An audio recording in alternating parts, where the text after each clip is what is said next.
Yeah. Good morning, everybody. I'm here with morning. We're now live. I'm here with Lorianne, and she's going to tell us her story. I believe Dr. Kiltz will be here, and Dr. Nelson is trying to handle some technical issues with his audio. So, Lorianne, we're just chatting right before, but I said, please hold, so we'll get into her story right now. Well, my story started a long time ago. If I tell you my age, you would guess what generation I was. I'm a boomer. I'm in the tail end of the boomers. But the first time I ever heard the true meaning of diabetes was when I was 8 years old. And they used to call it what it really is, sugar diabetes back in the day. Interesting. You don't hear much of that anymore. No. But that's exactly what they called it for many years. And my grandmother suffered with that, had a leg amputated. She also was a heavy smoker and she had emphysema.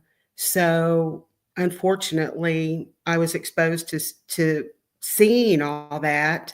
And as she died, there were family members that were holding cigarettes to her mouth as she was in intensive care. Wow. And I never wanted to smoke because of that.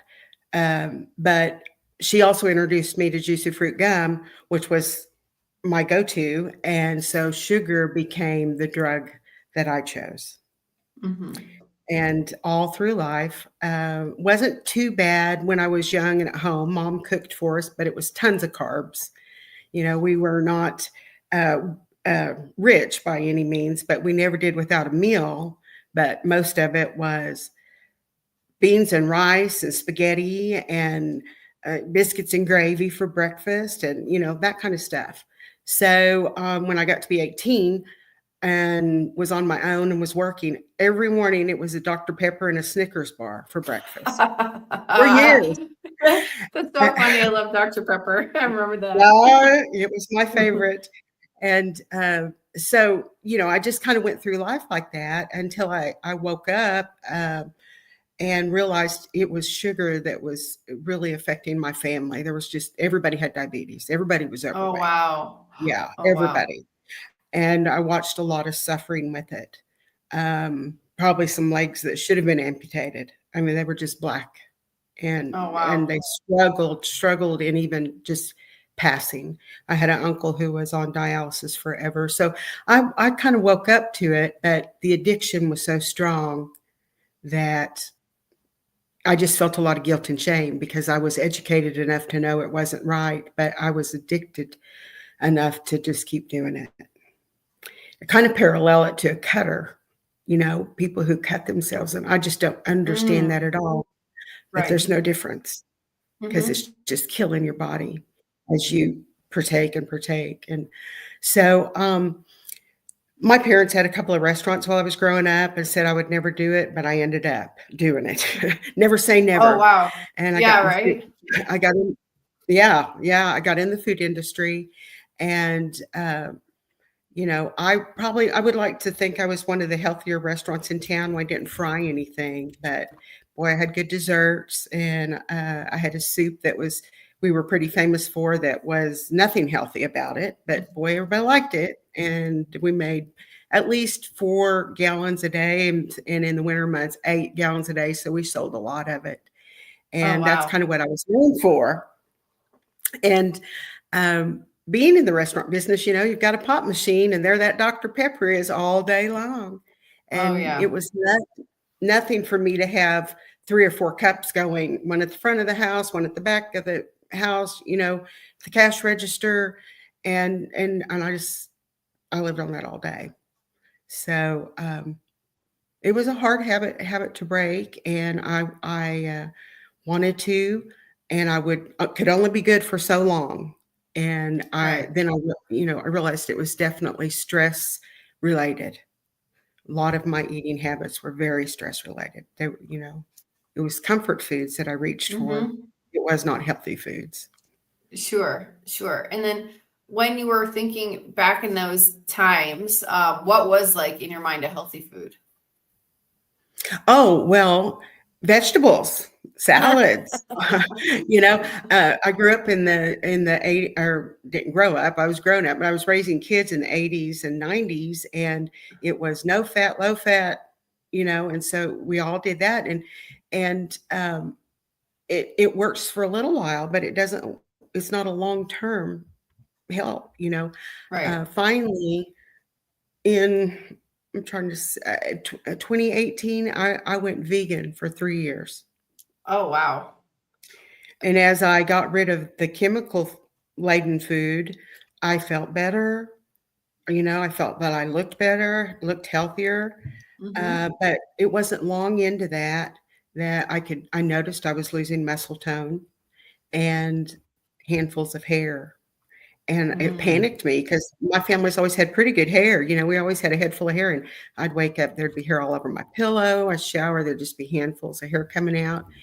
And I didn't even relate it to being a vegan at all. Oh, And it wow. wasn't Oh, wow. it wasn't until I started following, you know, the carnivore journey that I heard a lot of that. I heard a lot of people say that that was the issue. So I was glad I switched up. Yeah. And so all this was Good happening morning. through your life. Oh, good morning, Dr. Kiltz. Mhm. When did you find out Morning. about carnivore?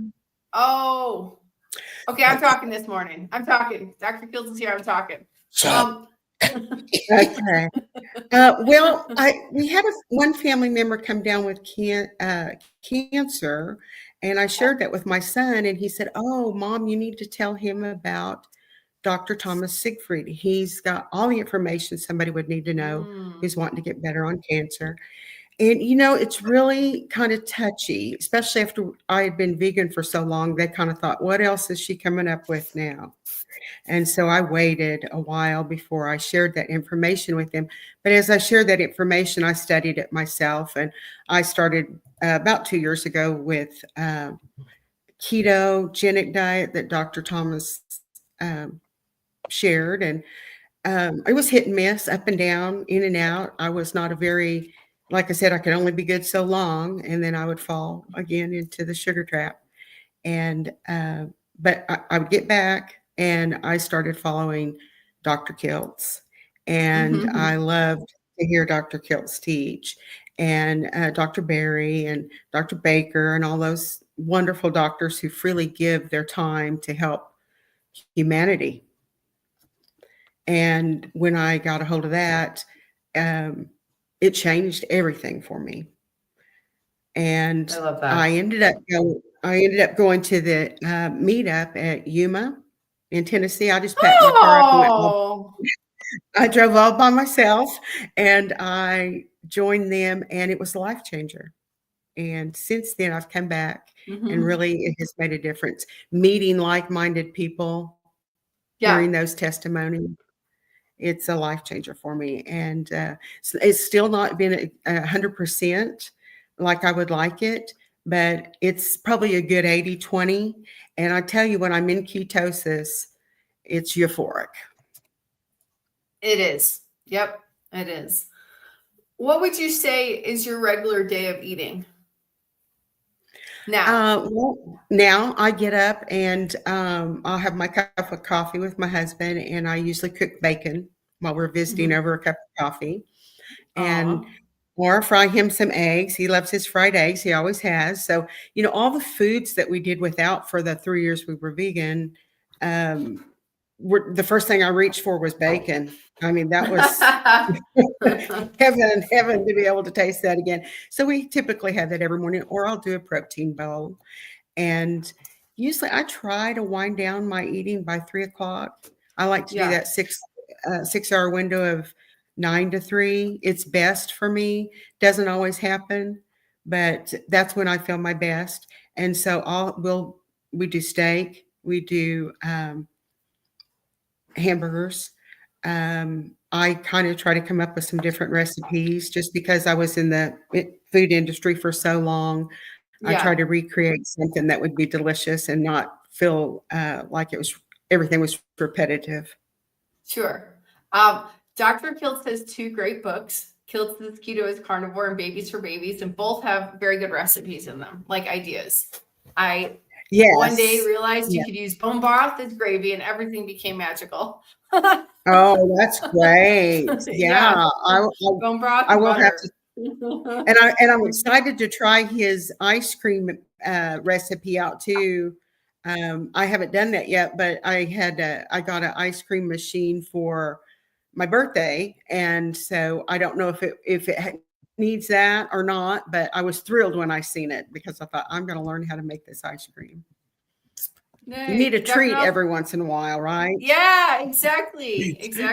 Hello, everybody. Can you hear me? Yes, now we can. Thank goodness. Hi, Dr. Nelson. Good morning. Good morning, all. How's it going? Oh gosh, just don't do What's it. going on with you? Oh no. I'm so sorry. I feel better My soon. voice has been stolen temporarily. It's okay. I'll do my best.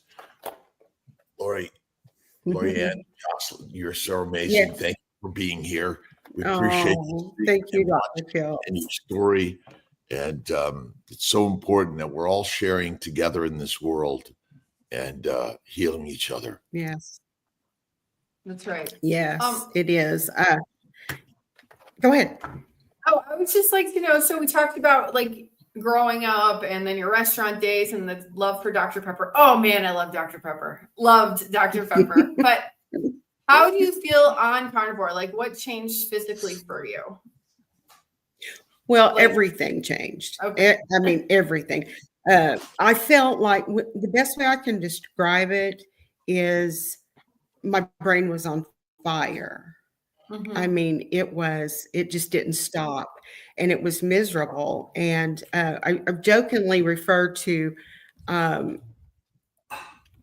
or have been referred to by other people as, Paula Deen or Martha Stewart, but mainly I was the soup Nazi because I was always so emotional and angry. It just kept me like that. And I knew deep down, I'm like, I'm not a mean person. But I acted out a lot in stressful times, especially during the restaurant hours. It was stressful. And, I just kept swigging that Dr. Pepper and eating all the carbs I could eat. And it kept me that way. So, yes, lots of health improvement. I had, because I was 5.9, it was my AC most of the time, A1C. Oh, wow. And they called me borderline hypoglycemic for 30 years every time I went to the doctor. And I would try a little bit, but I couldn't. The addiction was just too strong. So I had numb feet in the morning, numb hands, carpal tunnel. I snored like a freight train. It was totally embarrassing. My grandkids would tell me when they spent the night all the time, Gigi, you snore. I'm like, no, I don't. And we're going to record you. And I knew I did. So I said, okay, I gave in to my, I realize I do. Please don't record that. But that has lifted very seldom. I may get in a certain position that causes me to snore, but I can always just kind of reposition myself. And and before nothing helped. And the doctor wanted to put me on a CPAP machine. Oh, wow. And yeah, honestly, I was just too embarrassed to go to be seen in that every night with my husband. I'm like, no, you're not going to see me look like a monster with this machine. So it was a lot of vanity, but I just refused to. And it was probably a couple of weeks that I noticed a difference in my sleep pattern on carnivore. It's amazing. Every time I hear somebody talk about some symptoms that I didn't even realize I had, it's like, oh yeah, that's gone. Clarity of thought's good. Still working on the memory. It seems short-term memory is not very strong, but my long-term memory is. And so I try to do puzzles, play some games online to be able to, hopefully strengthen my brain. Yeah, those are great to do that. Puzzles for sure. How many times a day do you eat? Oh, yeah, there you go. That's a good one. How many times a day? Typically about two times a day. And I could get by with one. I really could. I don't always eat because I'm hungry. And I think that's what's kind of stalled me on my weight loss. But I did also learn in my days of trying everything, the shots, the pills, the drinks, if it came out, I tried it. As a matter of fact, I was part of the FinFin group. And I was only taking FinFin for a couple of weeks when my heart is going to be out of my chest. I can't do this. And so What I is stopped that. FinFin? And then before long, It was a combination FinFin was a diet drug. therapy of diet pills, and one of them got taken off the market. The other one's still present. Oh, wow. Okay. Yeah. It was causing some So because I heart did valve suffer damage. so much. Yes, it was. And it wasn't going away. And it just I felt uncomfortable. So I got off that. But I was always willing to try what somebody said would possibly work because I was so distraught with my weight. And at one point, right before I went vegan, I got on the scale and I weighed 193 pounds, and I'm only 5'2". That's huge. I was a barrel, and I just took those scales and walked outside and threw them in a trash can. And I don't know what I thought I was doing. I just didn't want to see it anymore. And I do believe I probably gained a little bit more. So I was tipping about 200. When I went to vegan, I lost down to 160. And then everything went to carbs on vegan. I quit doing all the natural, just the vegetables and stuff, and started, it was just, by the end, it was just nothing but carbs. So I was back up to about 180. And now with my journey on carnivore, I'm down smaller than I was when I met my husband. That's kind of what I always gauge it out. I was at 145 forever, and now I tip it every once in a while. I see 139, but it'll bump up to about 142. And I've got a few more pounds to lose, but I'm mainly interested in toning now more than losing the pounds. And and I'm trying to get off numbers. We get stuck on numbers, and how do you feel? I want to exactly, Dr. Nelson. That's what I want to go by. I feel great. When I cheat or when I eat something I know I'm not supposed to, if it's just one day, it's okay. But if it goes for 2 or 3 days, I feel it in my body. And so it's not worth it. When you treat yourself sometimes, from time to time, like my voiceless friend here says. I love that. Yes, it is a treat. A one-time treat. It's not I've fallen off the wagon and I can't get back up. You mentally get yourself ready for it's my grandbaby's birthday, party. I might have a bite of cake. That's a treat. It's when you can't stop is when it's a trap. Yeah, exactly.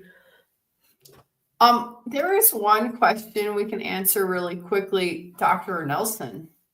This is from Alvin Kim in South Korea. What is the traditional lion diet protocol? Do I use tallow as the fat source? Thank you for spreading all your passion to us. Well, the lion diet, which the term was coined by Michaela Peterson, which is mostly what she does because she cannot tolerate a lot of things, is ruminant meat, salt, and water. That's it. Ruminant meat, so beef, goat, lamb, other ruminants, salt, and water. So, yeah, tallow you can use, or just eat the fatty meat. But ruminant meat, salt, and water. That's it. It's the ultimate, I think, elimination diet, which many people have to go to sometimes to heal from sensitivities to a less restrictive, even an animal-based diet or carnivore diet. There you go. Yeah. Is your husband following your eating patterns now, or how is that? What happens in the house? Yes, he doesn't. He's probably not as strict as I am, but he doesn't have to be. You know, some people have to be stricter. I'm just so proud of his success in just kind of changing his lifestyle. It was a lifestyle change for both of us, but um, Mark is going to be 69 years old this year, and we've retired a couple of times, but we feel like it's pretty overrated. And so we always try to find something to do to keep busy. And he works at a job that he keeps very active at, and he's amazing how he keeps up with the younger people, you know, and his strength. He works out on his breaks and builds his muscles, and so he's seen the change in me, and he's seen the change in himself. And so it's really not that difficult for him to follow it. He likes his bread. That's always been his downfall. Sugar was mine, but bread was his, and he'll have some every once in a while. But for the most part, he's probably about 80-20 also. Probably, and feeling a lot better. This is a follow-up. This is a follow-up to the question that Yes. he was asking. And yeah, that is basically supposed to be a high-fat diet, yes. How would they make it high fat? Just get the fatty cuts of meat, right? The fattiest cuts of meat, ruminant meat you can find. Yeah. You can also add butter. You can add the tallow. Preferably, the best thing is what, Dr. Kiltz? Fatty raw meat? Fatty raw meat. Fatty raw meat. Let's not make him talk. He doesn't have to talk today. Let's see. He can't be on the screen or he'll interact with us. Oh my wow, goodness. look at that. That's what I'm talking about. Fatty raw meat. That's beautiful. And Wow. and What is that? Ground beef. Ground beef? Mm-hmm.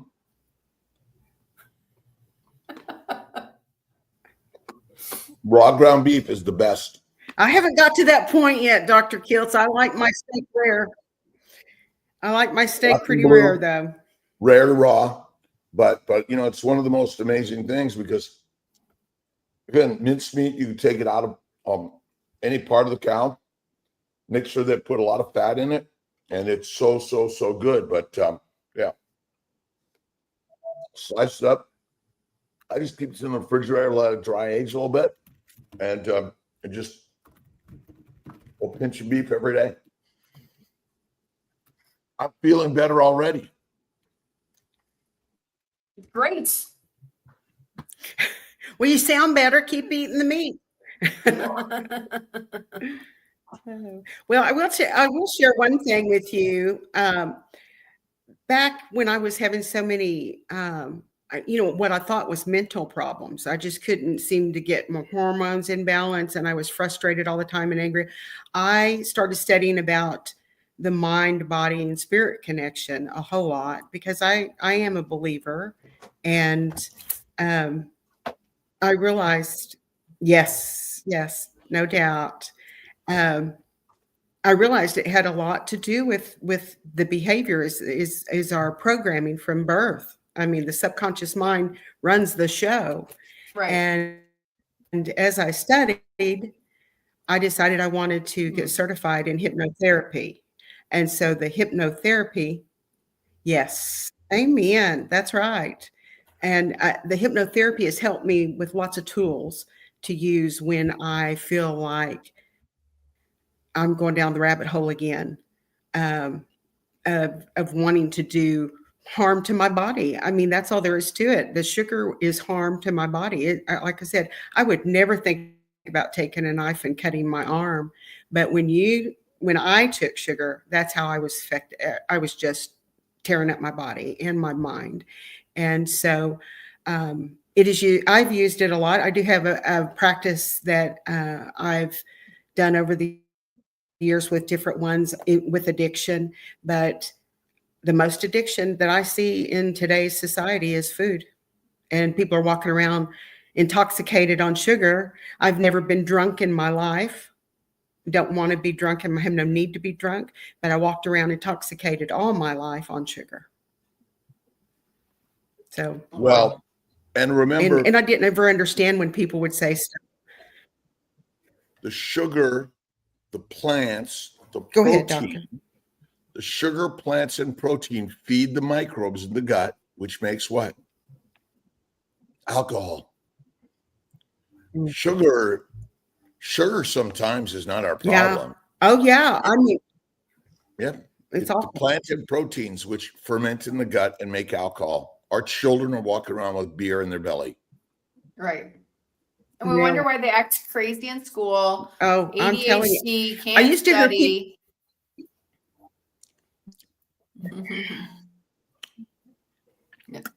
You could just jump in anytime. Well, I've often joked about ADHD. I had ADHD. I had ADHD HTV because I would always want to remodel a room or remodel a house, and I couldn't finish it. I was really good at starting projects, but I didn't finish them because I was on to the next thing. And I don't have that anymore. I have peace and I have calmness. But it was a hard detox. I mean, it was a hard detox. It was because I was just so controlled by it. And so once I got free, it's just been very little that I've taken in, but I can see an immediate, I feel like maybe it's in my mind, but I feel like I see an immediate change in myself and my personality when I don't eat right. It's not worth it. Exactly.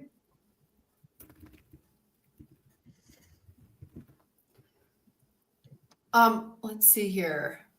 Larry Ryan says, I think in the New York school systems, they have meatless Mondays. Oh, this is a terrible thing. Yes, absolutely. But not only do they have meatless Mondays, but pretty much every day it's a vegan plan. It's all plant-based. But it's a mission to control the masses because if you feed a lion or a wolf plants, they become cats and dogs, domesticated animals. So in order to domesticate humanity, remember, civilization like the mighty New York City was grown on the backs of the masses, and Rockefeller and many others that controlled the money, control the message. And today it's no different. Don't run for the money. Relax and enjoy God's beauty and gift of nature and the simple life, for sure. And meat is the master meal. Throw in an egg or two. That's okay. Or 10. And don't overcook your meals. I do like eggs. Yeah. Eggs are so good. I agree. I agree. We're all probably a little guilty of that. Oh, I love eggs. Mm-hmm. I'm not. It's a guiltless pleasure. Okay, Chris Juilliard, Kiltz was having gastrointestinal issues with beef. You had a recommendation. It was grocery store beef. I got Vestergrad Farms now. No issues. Mine is direct from the processor from Bighorn Mountain Farms in Buffalo, Wyoming. Nice. Process it, freeze it, ship it. Great and delicious. And remember, we breathe, drink, and eat. And in the air of the world, there are plenty of microbes, antigens, and chemicals that you can't run and hide from. They're everywhere. Right. And remember, our GI tract is the septic system of the world. It's the most infected. It's basically a septic tube. Microbes are there. Thankfully, our body in general is good as keeping them at bay, but they're trying to take Kiltz down, but he's not taking it.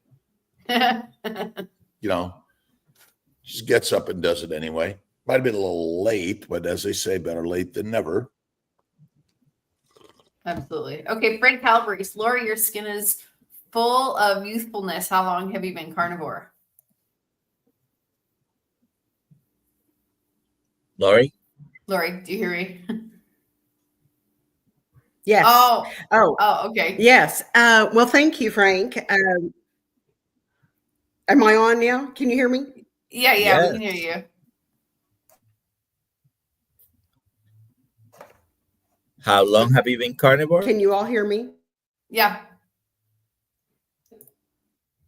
Yes. There must be internet issues. We'll get back to that question. Always connection issues. Always. Oh, okay.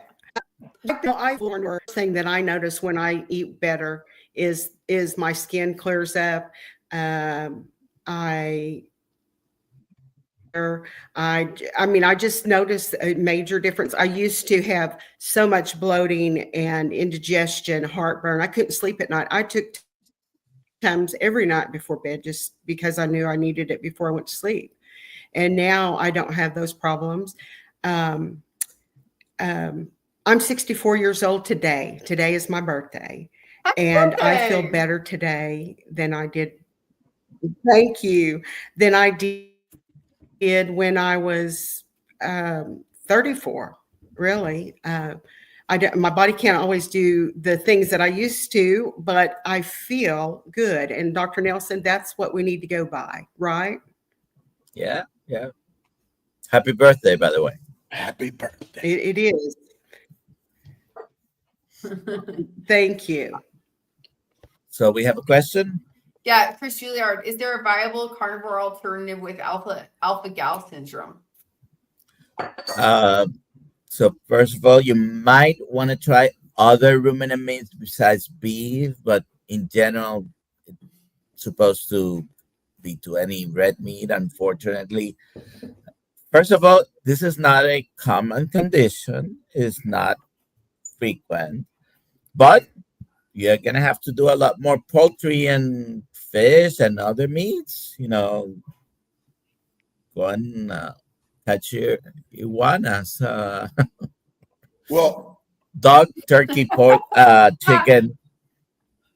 what are the odds that most human beings are probably bitten by ticks and fleas more so than as much as beef is?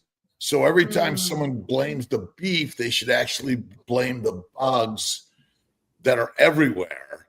Yeah, Anyway. no, but he's not they're not blaming the beef, but if you cannot eat beef, then you're going to have to use other than red meat. And it's probably the glycocalyx, which is the culprit anyway. But when was the last time you saw an anaphylactic reaction to beef? Doctor? Oh, I have never. Never. So it's sort of like everyone's looking for the most rare thing. Yeah, it's true. That's why. Let's do this. Let's do the next one. This is for Lori. Do you still have carb cravings in stressful situations, and what strategies do you use to cope with them? Yes, I do. I've had to kind of excuse myself from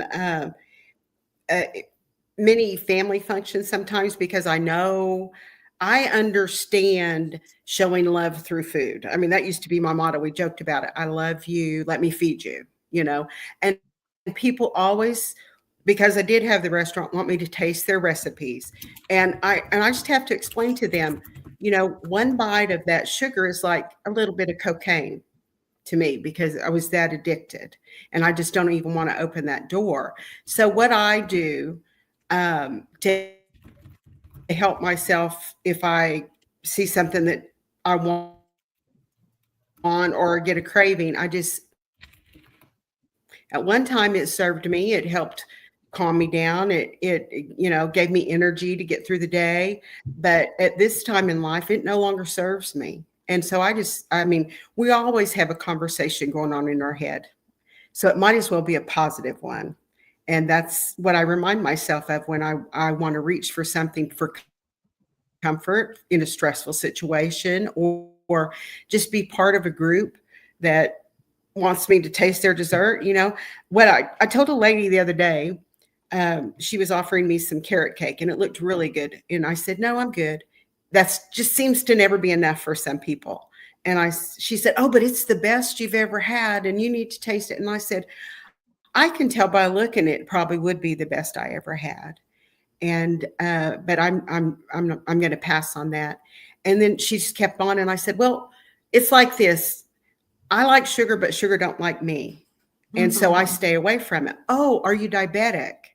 And I said, no, I don't want to be. And it was just so hard for her to grasp that.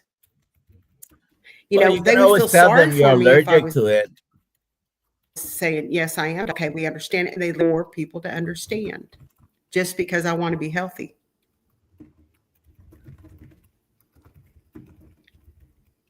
You can always tell them you're allergic.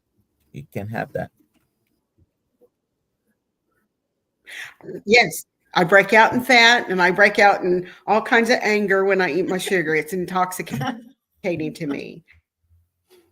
And, my kids know because they lived with me. My husband knows because he lived with me, and they know that what it does to me. And so and I used to tell them, you can get away from me. I can't.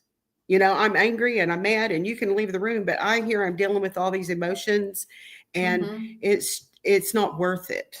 It no longer Right. serves me. Poisoned by plants. Period. True, doctor. True. Yeah. Yeah. And I've gotten to the point where it's just the stop and go was too hard on my body too. If I get and be 2 or 3 days just kind of eating what I wanted, it would take me 72 hours to recover from that, to feel normal again, to feel okay. And it's just not worth it. Also, the reason I scheduled this interview on this date was because my mother died at 64. She died of cirrhosis of the liver and diabetes. And it's kind of an eye opener. I do not, I do have a lot of pride, and I don't want my children having to take care of me and see me die like that. And I love my husband enough. I don't want him to have to do it either. Did she have type 2 diabetes? Yes, sir, she did. Yeah. So And interesting. So she one of the things I've learned with the hypnotherapy, and a lot of times people have dual addictions. Mother had a dual addiction.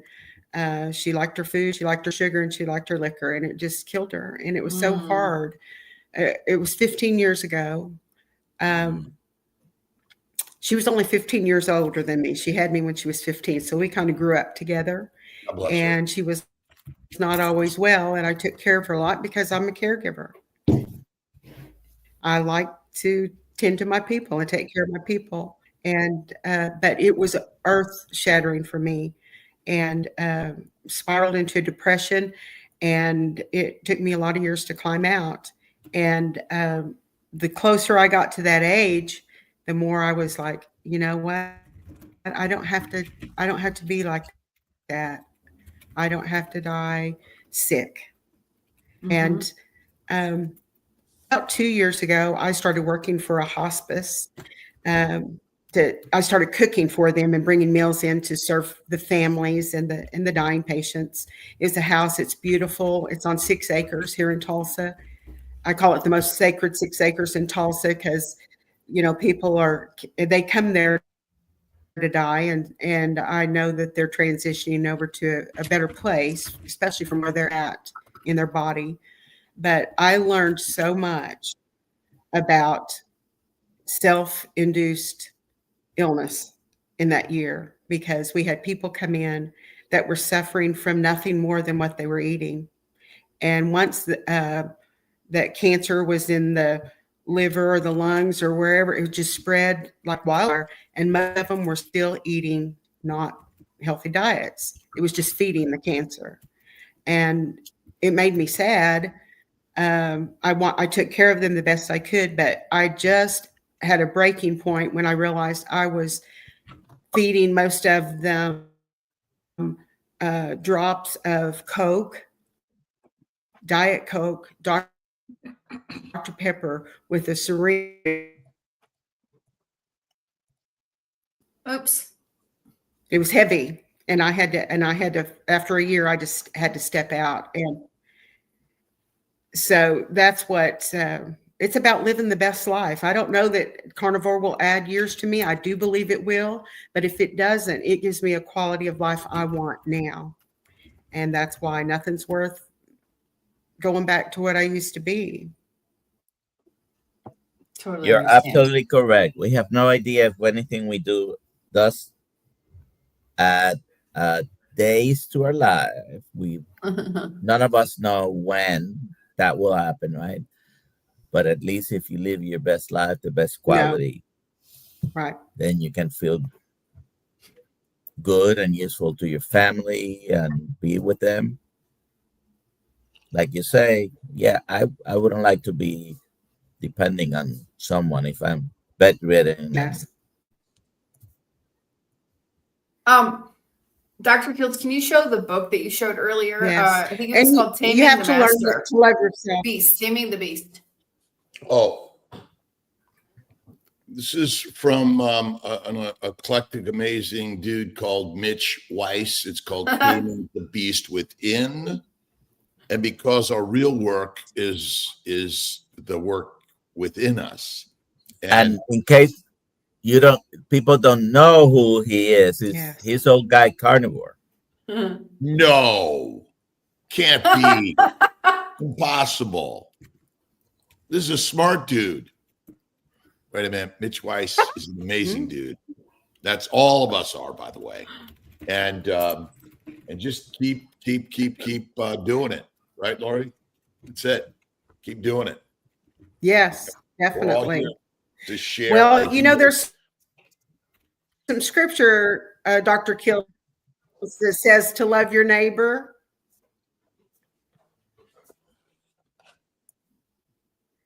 Scripture says to love. So if we can't love ourselves enough to take care of ourselves, we can probably never properly love someone else. And so, as conceited as that may sound to some people, we do have to learn to love ourselves and take care of ourselves. Then we can love others properly. And ultimately, God is within all of us. And you must love God with all your heart, soul, and all your might. And God is all of us. And so even when we're angry at others, we're really angry at ourselves. And when you begin to look in the mirror with full on love, love will lead always. Yes. And you mentioned the mindset. The mind is the master of it all. I don't care what your diet is. If you tame the beast within, oh, wait a minute. Yeah. Tame the beast within? That's all it is? Ooh, yeah. That's all it is. Amazon, by the way. I encourage everyone to get this book. Really radical, amazing. And it's our stories are critical. Your story, my story, all stories are the most critical story to tell. And we're not joking. That is Mitch Weiss is Old Guy Carnivore. He's the author of that book he was showing. So but we are joking also. Because you got to have laughter and humor in life, and at all of our antics. We don't allow Dr. Nelson to get on stage though, because he'll first of all he'll trash Kiltz, and never. I was at the Healing Humanity meeting yesterday, and they wanted to know how many jokes Dr. Nelson prepared for the upcoming event in Ohio, and I said 9,000. I prepare one joke, Dr. Nelson to go first. As a matter of fact, I was looking at the lineup, and I was gonna send them a message to let me go just before you. Always. See, I should not be first. I should be last. It's my 2 cents. I'll email them. I'm not sure what this question is. Is it I guess Well, it's you'll the always be 80%. number one to me, Dr. Kiltz, because I do my best to try to listen to you, and I've learned so much from you, and I appreciate the time you pour into people. It's you're sharing your gift. Well, I appreciate that. And you know, that's what I think that's I don't know that I have anything special or different or unique to share, but I do love sharing special, unique, and typically out of the common story of we in Western medicine. And the more I share this, faith, fatty meat, fasting, and I'm gonna do a 3-week fast. Oh wait, +1. But we're doing the next fast. My next fast is in October, by the way. October. Are you gonna do 5 5, to 7 7? days. 5 to Okay. 7 days is my general, and then in January, how many days are we gonna do, Doctor? You're gonna do 40. Well, I just follow Dr. Nelson. Possibly. Well, fasting is one of the most amazing things that any of us can do, and all of us can do it. I don't care if you're pregnant, if you're not pregnant, if you're trying to get pregnant. It depends on how much fat you carry on your body. And when I say fat, I talk about the most fit and fantastic cells of your body, which are your adipose tissues. Adipose tissue is the most important organ system of your body. Nothing else trumps your adipose tissue. And we're only alive because of our adipose tissue, because we don't require eating all the time. And that's only because we make fat in the liver via insulin out of amino acids and simple sugars. And your mom, Lori, basically, see, type 2 diabetes is liver damage. Type 1 diabetes is pancreatic damage. Mm-hmm. So the pancreatic islet cells are trashed. Oh. You have no insulin. But type 2 diabetes, as your liver function drops, glucose levels rise, and so do insulin levels. Eventually you go from normal liver, fatty liver, fibrotic liver, cirrhotic liver. And if you don't stop your habits, your cirrhotic liver will cause an inability of the liver to convert amino acids and sugar via insulin to fat, and you will die. Unless you take on the ketogenic original diet, which is eating fat, because it's adipocytes your body wants more than anything.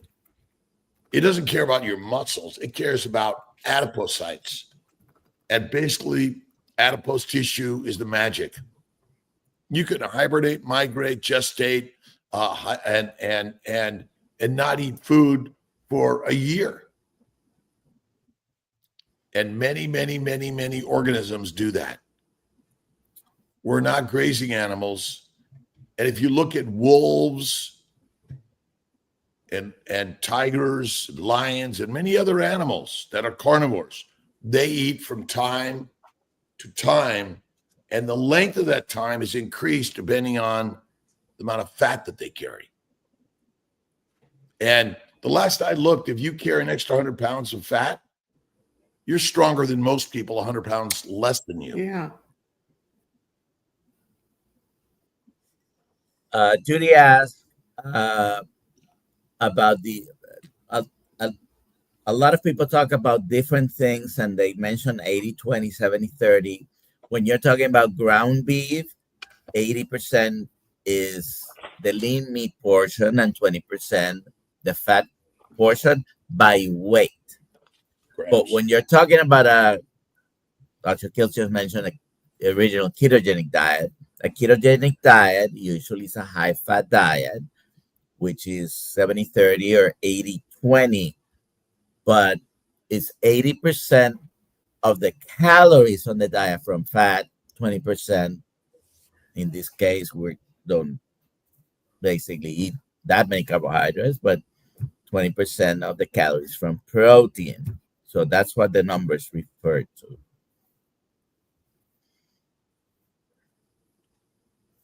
Just eat But the fatty meat and like the 1-to-1 gram weight wise, and I absolutely will eat the fat, the white stuff first, and make sure I clean the plate of the fat. And in the lean meat, think about the lean meat as our ancient humans would have been scavengers, as the story says, but we would risk death in order to feed our family by hunting the massive mastodons and the other big beasts. so a 1-to-1 by weight ends up being about 67 to 70% of the calories from fat and the rest from protein. Gets a little bit confusing sometimes on the numbers.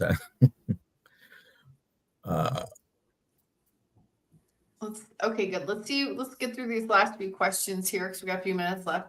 Jojo, I've been carnivore for 15 months.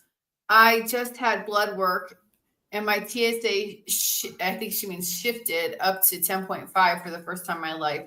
My T4 is normal. Any correlation?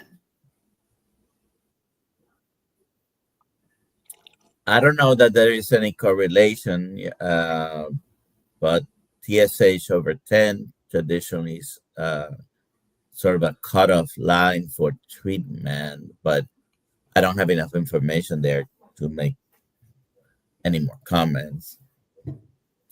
There you go. Chris Well, Juilliard. Oh, can Dr. I Kiltz. attempt a comment? Yes. How do you feel? Because at any moment you draw your blood, it's going to, and then the analyzer itself is imperfect in its ability to only measure TSH, and there are many cross reactants that come into play, and you may have like a surge of TSH coming out for reasons that could be stress provoked or other things that we may be measuring, but T3, T4 and how you feel probably are a better measurement anyway. But when we started measuring everything, it seems when we started getting more miserable. Go ahead. Yeah, exactly. Would anyone agree that sugar is an addiction equal to alcohol and drugs? Would an addict just stop? That's more of a comment, but yes, it's the same. It's an addiction. Well, not the same. Not the same. I mean, it's. I'm going to give you my 2 cents. Okay. So why are we addicted to sugar? Because instinctually, adaptively, physiologically, in our ancient environment, a sweet fruit on a tree says, go eat all of it. Go in order to make fat in your liver and distribute it to your adipocytes. And so I think we're misconstruing why we do what we do, because it didn't exist everywhere all the time like it does today. And let's just say, and I know Dr. Nelson maybe could comment about this, is that the fruit today is sweeter, larger, and more accessible than ever before. And so why are we addicted to all of them? Definitely. Yep, because you're supposed to be. Because the likely environment of no food was very common back when. Go hunt and gather food today. Cisco isn't delivering your food 50,000 years ago. Neither is Uber or what is it, Uber Eats or whatever it is. Grubhub. Right. Exactly. All right, so let me see. Bruce says, I'm only on day 35, but started working out daily 1 week ago with my smart gym. I was told working out daily for 45 minutes is too much and can inflame you. Is this correct, Dr. Kiltz? I do about an hour walk a day, and I do about 15 minutes of light weights and 100 push-ups every day. I get up and get moving, and the most important thing is to get moving and go do something. I don't, again, the more miles you put on your car, the less time it exists on earth, and so slow it down, cool it down, calm it down. Mind, meditation, prayer, visualization, light walking. I do some hills. That's kind of what I do mostly, but light walking, slow it down, take a rest. It's okay. I think we overemphasize exercise. My fifth leading cause of all disease is excessive exercise. We're not a race car, but you got to get up and go move and do something, because the energy that's placed on our body, allowing our muscles to move, enabling us to thrive and survive in our environments, is you got to do the work. So I'm not here to tell you not to go for a walk, a bike ride, or a swim. Go do those things. But nature doesn't have entertainment. It's doing the work of life. There you go. All right. I'm going to pull up the giveaway now. Let's see. Time to give away. Dr. Nelson. Maybe someone else. I can add to the fact that when I feel the presence of God more. What's that? And that's scripture. Say it again. Be still and know God. Be still and know God. That's it. Mm-hmm. Be still and know God. That's what works for me. Because where is God? Everywhere. Everywhere includes us. Within us. Mm-hmm. We are the gods. And God can do everywhere, everything. Yes. But we see, I think we see him outside more than we see him in us. Because we're not looking and reflecting, as you said, within. Mm-hmm. Yes. The stillness is to talk to God. And when you talk to God and look in the mirror, there you see God's gift to life. You are the gift of God's life. You are. 100%. Here we go. Get it, Alia? And my good friend Angela Lero, I shared a copy of this Christ-based teaching with her. And God is the greatest idea. As our mind expands to encompass this great idea, then the idea expresses itself through us in terms of our concept of it.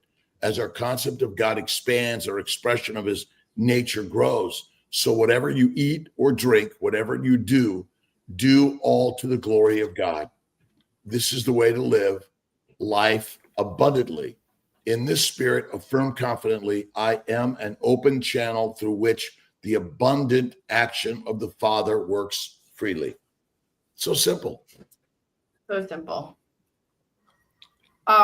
Anthony S., if you're here, congratulations. Mm-hmm. Please email me, alia@drkiltz.com with your shirt size, and we will get you your shirt. There you go. Dr. Nelson, a quick question, and you don't have to have the answer now. We talk about it later also. Those that eat fat from an animal, adipose tissue, the adipose tissue and the fat in the gut becomes a chylomicron, which is absorbed in the thoracic duct, lymphatics. It's the delivery truck of all the amino acids, simple sugars, and fats, and minerals and vitamins from the gut. VLDL, very low density lipoproteins, which is the delivery truck of the fats, sugars, amino acids, minerals, and vitamins from the liver. What is the delivery mechanism from the adipose tissue to all your cells of the body?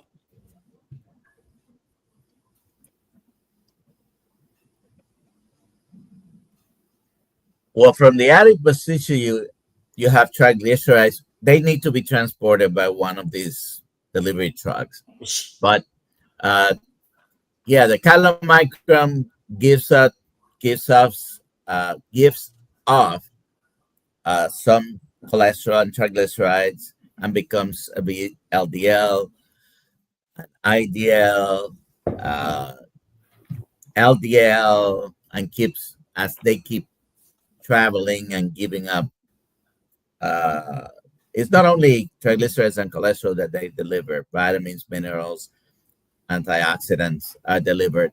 Simple sugars, the glycans, and the amino acid proteins are delivered to the cells via these delivery trucks. I think we make the science too complicated. Maybe a chylomicron and a glycolipoprotein from the liver, a VLDL, and they're it's sort of like different stages of the same thing. Yes, they're not so different. I think that's the whole point here. So I think the science of all of this is so amazingly simple. We make it too complicated in this paleo keto carnivore world. Too complicated. There we go. Oh my gosh, it's an hour. Lori, thank you so much. Lori, Thank you, you're Dr. amazing. Kiltz. Ali and Dr. Nelson, thank you. I'm going to take a little respite here. I appreciate Yes. everyone being part of this story, and share your thoughts, ideas, and your magic in life, because God is within each and every one of us. And I'm so, again, appreciative to Ali and Dr. Nelson for carrying the light. And I'm going to go take a little rest. I love you all. Thanks. Bye, everybody. Goodbye.